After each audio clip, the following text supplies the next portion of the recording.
ओम शांति। आज 16 जून 2022। आज की वाणी की मुख्य पंक्तियाँ हैं। मीठे बच्चे, तुम्हें किसी भी देहधारी के नाम रूप में नहीं फंसना है। तुम्हें किसी भी देहधारी के नाम रूप में नहीं फंसना है। तुम अशरीरी बन अपनी परम पिता परमात्मा शिव को याद करो तो आयु बढ़ेगी, निरोगी बनते जाएंगे। तुम अशरीरी बन अपने परम पिता परमात्मा शिव को याद करो तो आयु बढ़ती जाएगी, निरोगी बनते जाएंगे। आज की वाणी से प्रश्न है, सेंसिबल बच्चों की मुख्य निशानियाँ क्या होंगी? उत्तर है, जो सेंसिबल होंगे वह पहले स्वयं में धारणा कर फिर दूसरों को कराएंगे। बादल भरकर जाएं, वर्षा करेंगे, ज्ञान भरकर जाएंगे और फिर ज्ञान की बरसात करेंगे। पढ़ाई के समय उबासी नहीं लेंगे। ब्राह्मणों पर रिस्पॉन्सिबिलिटी है, यहाँ उन्हें ही लेकर आना है जो रिफ्रेश होकर जाएं, फिर वर्षा करें। यहाँ वही आने चाहिए जो योग में अच्छी तरह रहकर वायुमंडल को पावरफुल बनाने में मदद करे, विघ्न ना डाले। यहाँ आसपास बड़ी शांति रहनी चाहिए, कोई भी प्रकार का आवाज ना हो।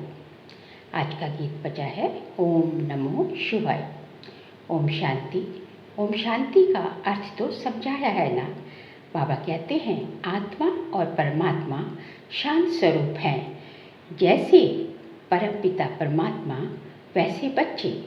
तो बाबा बच्चों को समझाते हैं, तुम शांत स्वरूप तो हो ही, बाहर से कोई शांति नहीं मिलती। ये रावण राज्य है ना।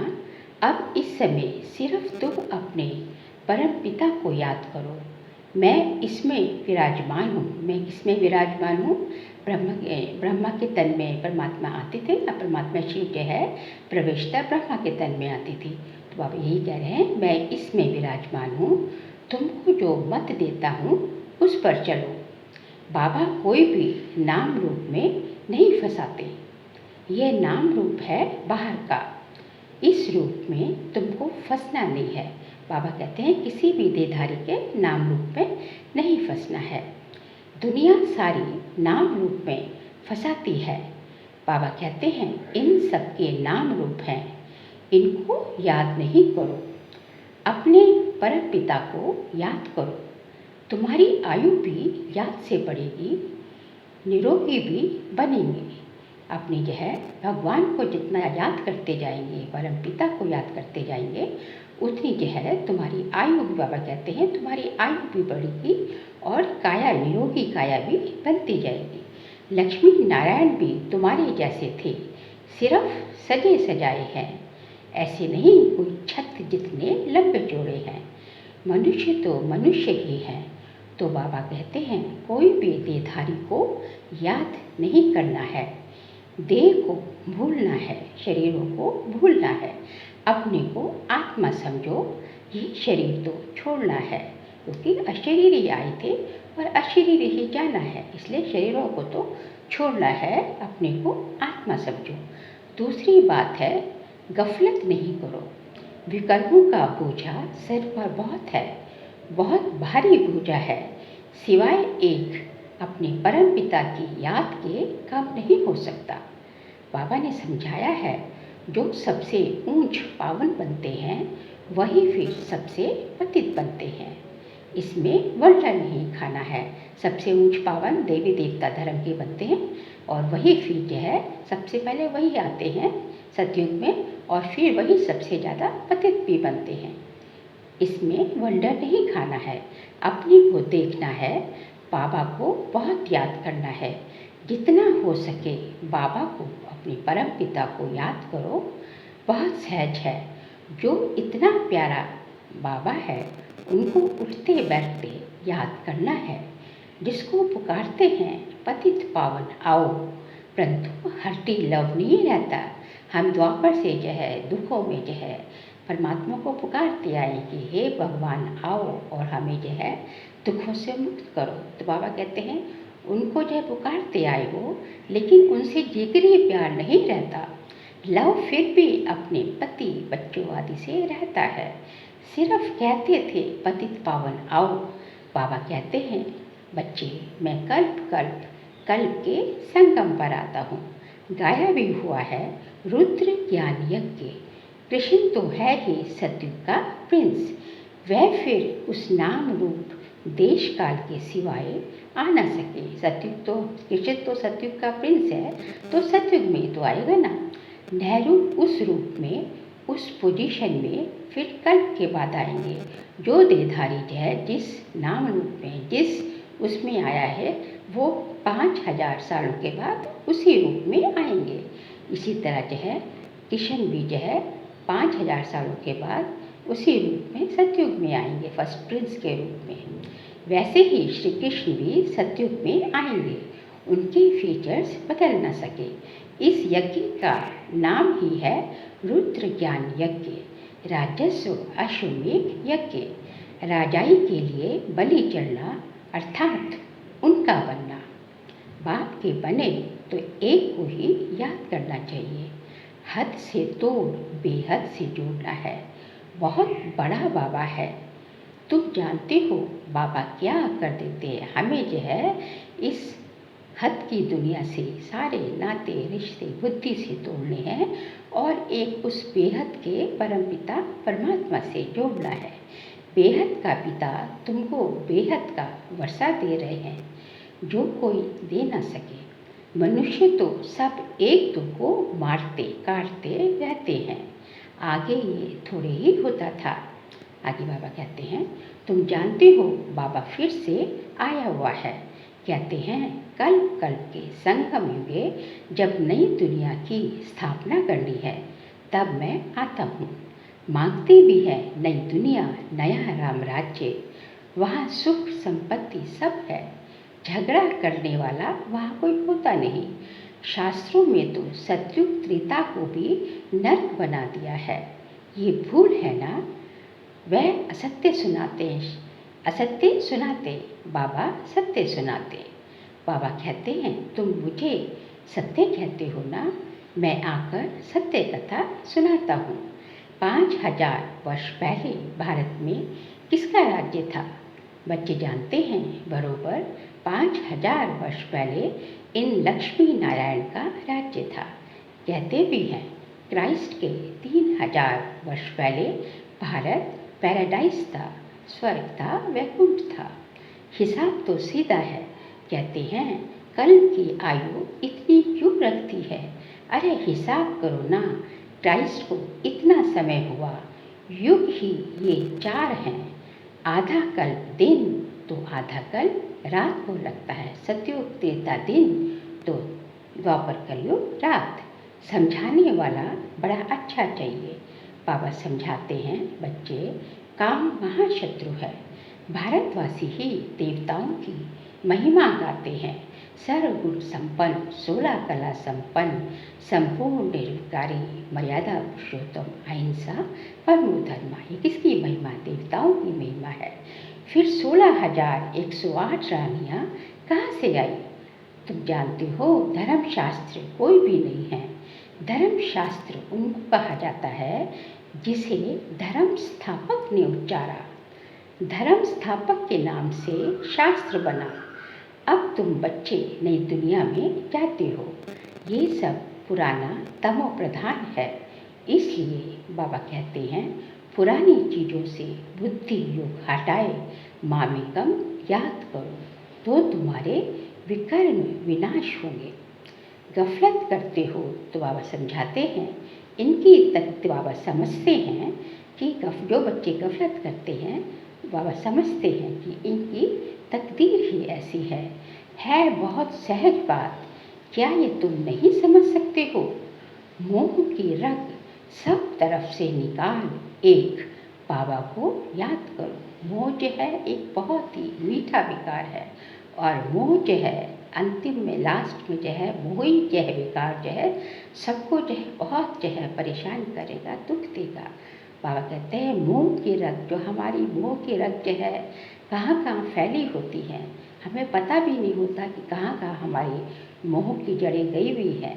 तो जो है बाबा कहते हैं सब इस देह की दुनिया के देह और देह की दुनिया से मोह की रगे निकाल एक जो है अपने परम पिता की तरफ केवल जो है मोह की रग अब रखनी है। बाकी बुद्धि से सब कुछ, बुद्धि से ये सब कुछ करना, बुद्धि से जो है मोह की रग जो है सब तरफ से निकाल एक अपने भगवान की तरफ जोड़नी है। बाकी अपना जो है आचार व्यवहार, अपना जो है काम जो है, अपना रिस्पॉन्सिबिलिटी तो सब कुछ करनी है, लेकिन बुद्धि से ये जो है करना है। 21 बुद्धि से एक भगवान को, परमपिता परमात्मा शिव को ही याद करना है। 21 जन्मों के लिए तुमको फिर कोई दुख नहीं होगा, ना तुम इतनी उपजाए आदि बनेंगे। वहाँ तो समझते हैं बस आयु पूरी हुई, एक शरीर छोड़ दूसरा लेना है। कहाँ? सतयुग में। जैसे सर्प का मिसाल है, जानवरों का मिसाल देते हैं, जरूर उनको पता पड़ता होगा। इस समय के मनुष्यों से ज़्यादा अक्ल जानवरों की भी होती है। भ्रमरी का मिसाल भी यहाँ का है। कीड़े को कैसे ले जाती है, वो भो करके जो है कीड़े को कैसे ले जाती है? कौन? भ्रमरी। अब तुम्हारे सुख के दिन आ रहे हैं। बच्चियाँ कहती हैं हम पवित्र रहते हैं, इसलिए मार बहुत खानी पड़ती है। हाँ बच्चे, कुछ तो सहन करना ही है। अबलाओं पर अत्याचार गाए हुए हैं, अत्याचार करें तब तो पाप का घड़ा भरे। रुद्र ज्ञान यज्ञ में विघ्न तो बहुत पड़ेंगे, अबलाओं पर अत्याचार होंगे, ये शास्त्रों में भी गायन है। बच्चियाँ कहती हैं बाबा आज से 5000 वर्ष पहले आपसे मिले थे, स्वर्ग का वर्षा लिया था, महारानी बने थे। बाबा कहते हैं हाँ बच्ची, इतना पुरुषार्थ करना होगा। याद शिव बाबा को करना है, इसको नहीं मतलब ब्रह्मा को नहीं याद करना, क्योंकि दिखता तो ब्रह्मा बाबा है ना, ये गुरु नहीं है, इनके कान भी सुनते हैं। वह तुम्हारा बाप टीचर सतगुरु है। कौन? परमात्मा शिव। इन द्वारा सीख कर औरों को सिखलाते हैं। सभी का बाप वह एक है, परमात्मा शिव। हमको भी सिखलाने वाला वह है, इसलिए बेहद के पिता को याद करना है। विष्णु को व ब्रह्मा को थोड़े ही पतियों का पति कहेंगे, शिव बाबा को ही पतियों का पति कहा जाता है। तो क्यों नहीं उनको पकड़ें? तुम सब पहले मूल वतन अपने पियर घर जाएंगे, फिर ससुर घर में आना है। आज बाबा जो है मूल वतन जो है वो पियर घर बोल रहे हैं और सतयुग को जो है ससुर घर बोल रहे हैं। पहले शिव बाबा के पास तो सलामी भरनी ही है, पहले शिव बाबा के पास तो सलामी भरनी, क्योंकि जो मूल वतन है शिव बाबा का जो है, शिव बाबा मूल वतन का रहवासी है ना, तो बाबा कहते हैं पहले वहाँ जाके शिव बाबा के पास तो सलामी, वहाँ उनको तो सलाम करना ही है, फिर आएंगे सतयुग में। कितना सहज पाई पैसी की बात है। आगे बाबा कहते हैं बाबा सब तरफ बच्चों को देखते हैं, कहाँ कोई झुटका तो नहीं खाते हैं। झुटका खाया उबासी दी, बुद्धि हो गया, फिर वह वायुमंडल को भी खराब कर देते हैं। क्योंकि बुद्धि योग बाहर भटकता है ना, तब बाबा हमेशा कहते हैं बादल ऐसे ले आओ जो रिफ्रेश होकर जाए, वर्षा करें। बाकी क्या आकर करेंगे, ले आने वाले पर भी रिस्पॉन्सिबिलिटी है। कौन सी ब्राह्मणी सेंसिबल है जो भर कर जाए, वर्षा करे, ऐसी को लाना है। बाकी जो ऐसी ब्राह्मणी जो है, सेंसिबल ब्राह्मणी जो है होगी, जो कि जो है यहाँ से वहाँ आके जो है मधुबन में आके जो है पूरा जो है ज्ञान रत्नों से जो है बादल बनकर भर कर जाएगी अपने को, और बाहर जाकर के जो है वर्षा करेगी, ज्ञान रत्नों की वर्षा करेगी, बरसात करेगी। ऐसी को लाना है, बाकी को लाने से फायदा ही क्या।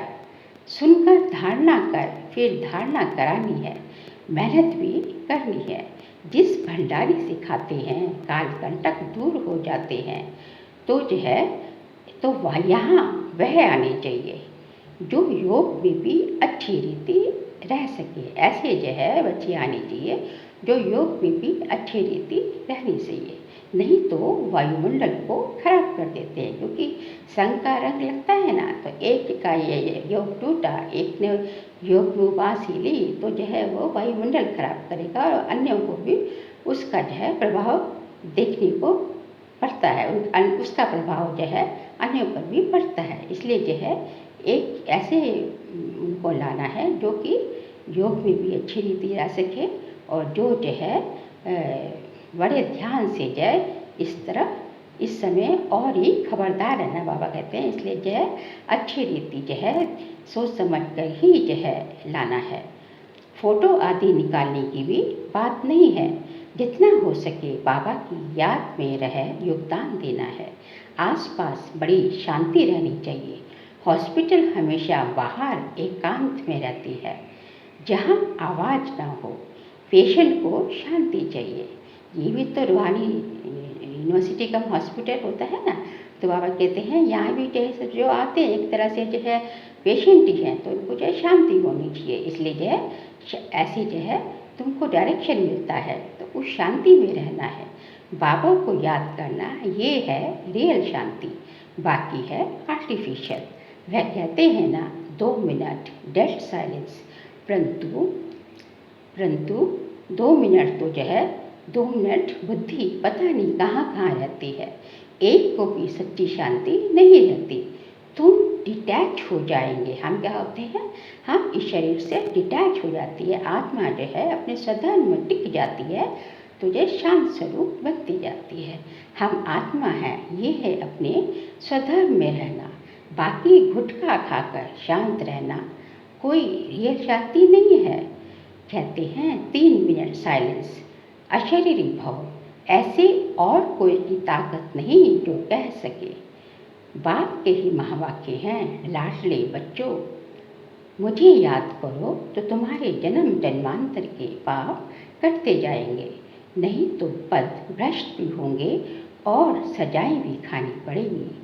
शिव बाबा की डायरेक्शन में चलने से ही कल्याण है। बाबा को सदैव याद करना है, जितना हो सके मोस्ट बिलव्ड बाप को याद करना है। स्टूडेंट को अपने टीचर की इज्जत रखने के लिए बहुत ख्याल रखना होता है। बहुत स्टूडेंट पास नहीं हों तो टीचर को याफा नहीं मिलता है। यहाँ कृपा व आशीर्वाद की बात नहीं रहती है। हर एक को अपने ऊपर कृपा व आशीर्वाद करनी है। हर एक को अपने ऊपर कृपा व आशीर्वाद करनी है कि हर एक को अपना ध्यान रखना है। हर एक को अपने पे मेहनत करनी है कि उसका योग अच्छा हो, उसका ज्ञान और योग में भरपूर हो। स्टूडेंट अपने ऊपर कृपा करते हैं, मेहनत करते हैं। ये भी पढ़ाई है, जितना योग लगाएंगे उतना विक्रमाजीत बनेंगे, ऊंच पद पाएंगे। याद से ही एवर निरोगी बनेंगे। मन मना भव, बाबा की याद से ही निरोगी काया बनती जाएगी। ऐसे कृष्ण थोड़ी ही कह सकेंगे, ये निराकार पिता ही कहते हैं कि विदेही बनो, इस शरीर से डिटैच हो जाओ और विदेही बनो। ये है ईश्वरीय बेहद का परिवार। माँ बाप भाई बहन हैं, बस और कोई संबंध नहीं है। और सभी संबंधों में चाचा मामा काका रहते हैं। यहाँ है ही भाई बहन का संबंध। ऐसा कभी होता नहीं सिवाय इस संगम पे। इस संगम पे केवल भाई बहन का संबंध है, माँ बाप और भाई बहन का संबंध है। बाकी चाचा मामा काका कोई नहीं है ईश्वरीय परिवार में। जबकि हम माता पिता से वर्षा लेते। माता पिता कौन है? परमात्मा शिव। सुख घनेरे लेते हैं ना। रावण राज्य में है दुख घनेरे, राम राज्य में है सुख घनेरे। जिनके लिए तुम पुरुषार्थ करते हो, जितना जो पुरुषार्थ करता है वह कल्प कल्प के लिए सिद्ध हो जाता है। एक बार पुरुषार्थ करा तो वह कल्प कल्प के लिए बन गया। प्राप्ति बहुत भारी है। जो करोड़पति पदमपति है उनका सब पैसा मिट्टी में मिल जाना है। थोड़ी लड़ाई लगने दो तो देखना फिर क्या होता है। बाकी कहानी है तुम बच्चों की। सच्ची कहानी सुनकर तुम बच्चे सचखंड के मालिक बनते हो। यहाँ तो पक्का निश्चय होना चाहिए। निश्चय बिगर यहाँ कोई आ ना सकता। तुम बच्चों को कोई गफलत नहीं करनी चाहिए। बाबा से पूरा वर्षा लेना है। जैसे मम्मा बाबा ले रहे हैं। मम्मा बाबा कौन है? ब्रह्मा बाबा और जगदम्बा जगदम्बा सरस्वती। अच्छा, मीठे मीठे सिखिलते बच्चों प्रति माता पिता बाप दादा का याद प्यार और गुड मॉर्निंग। रूहानी बाप के रूहानी बच्चों को नमस्ते।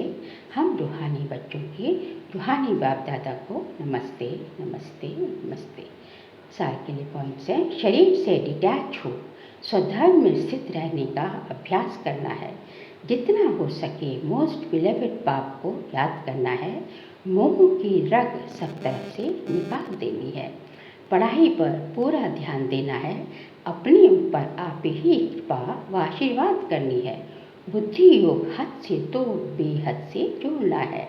बाबा का बनकर बाबा पर पूरा पूरा बलिहार होना है, बलि चलना है। आज का वरदान है बाबा का बच्चों प्रति, सदा सत्य के संग द्वारा कमजोरियों को समाप्त करने वाले सहज योगी सहज ज्ञानी भव। सदा सत्य के संग द्वारा कमजोरियों को समाप्त करने वाले सहज योगी सहज ज्ञानी भव। कोई भी कमजोरी तब आती है जब सत्य के संग से किनारा हो जाता है और दूसरा संग लग जाता है। इसलिए भक्ति में कहते हैं सदा सत्संग में रहो। सत्संग अर्थात सदा सत्य बाप के संग में रहना। आप सबके लिए सत्य बाप का संग अति सहज है, क्योंकि समीप का संबंध है। हमारा तो समीप का संबंध है ना बाबा से। तो सदा सत्संग में रह कमजोरियों को समाप्त करने वाले सहज योगी सहज ज्ञानी भव। स्लोगन है आज का, सदा प्रसन्न रहना है तो प्रशंसा सुनने की इच्छा का त्याग कर दो। सदा प्रसन्न रहना है तो प्रशंसा सुनने की इच्छा का त्याग कर दो। बाबा कहते हैं कि आपको जो है, जो आपकी जो है इच्छाएं जो होती है वो जो है आपको अच्छा बनने नहीं देती। इसलिए जो है इच्छाओं का त्याग करते जाओ। और ख़ास कर जो है जो आपने सेवा करी, जो आपने कुछ किया किसी के लिए, कुछ भी किया तो जो है तो उसके उसके जो है उसके उसमें जो है आप चाहेंगे कि कोई तुम्हारे लिए दो शब्द प्रशंसा के कहे। तो ये जो है ये जो बात जो है ये प्रशंसा सुनने की इच्छा जो है उसी से तुम्हारे मन में यदि कोई करेगा तो ठीक है, खुश हो जाओगे, लेकिन नहीं करेगा तो आपके मन में संकल्प विकल्प फिर उठेंगे। इसलिए बाबा कहते हैं ये इच्छा का त्याग कर दो। कि इसलिए गीता में लिखा गया है कि सच्चा योगी वही है जो मान अपमान निंदा स्तुति हानि लाभ सब में जो है से एक जैसा रहता है, इसकी स्थिति एक रस रहती है। इसलिए जो है यदि हम है प्रशंसा सुनने की इच्छा का त्याग कर देंगे तो हमारे मन में कोई संकल्प विकल्प क्वेश्चनों से जो क्या क्यों के क्वेश्चन से मुक्त होते जाएंगे। हम जो है प्रश्नों से फारिग होते जाएंगे। इसलिए प्रसन्न रहना है तो प्रशंसा सुनने की इच्छा का त्याग करना पड़ेगा। आगे जो है मातेश्वरी जी के अनमोल महावाक्य हैं, मुक्ति और जीवन मुक्ति की स्टेज। मुक्ति और जीवन मुक्ति दोनों स्टेज अपनी अपनी है। अब जब हम मुक्ति अक्षर कहते हैं तो मुक्ति का अर्थ है आत्मा शरीर के पाठ से मुक्त है। गोया आत्मा का शरीर सहित इस सृष्टि पर पाठ नहीं है।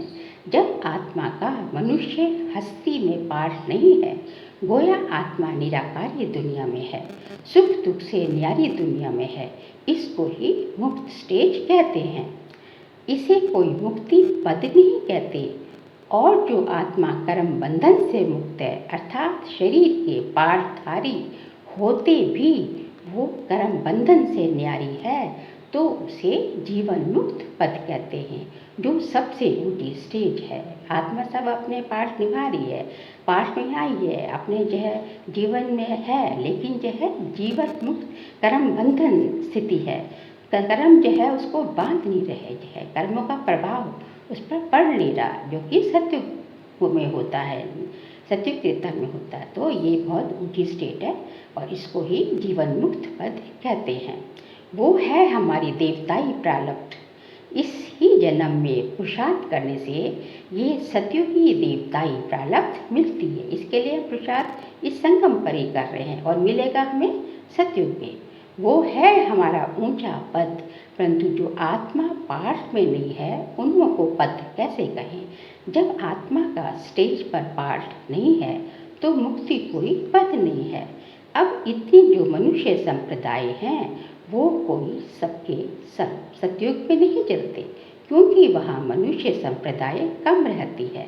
तो जो जितना प्रभु के साथ योग लगाएगा, कर्मातीत बने हैं, वो सतयुगी जीवन मुक्त देवी देवता पद पाते हैं। जो है इस टाइम जो है भगवान के संग में आकर भगवान के बच्चे बनकर जो है कर्मातीत पद को पाते हैं, वही जो है वहाँ जीवन मुक्त देवी देवता पाते सतयुग में। बाकी जो धर्मराज की सजाएं खाकर कर्म बंधन से मुक्त हो शुद्ध बन मुक्ति धाम में जाते हैं, वह मुक्ति में हैं, लेकिन मुक्ति धाम में कोई पद नहीं है। वह स्टेज तो बिगड़ पुरुषार्थ आप ही अपने समय पर मिल ही जाते, उसके लिए पुरुषार्थ नहीं करना पड़ता।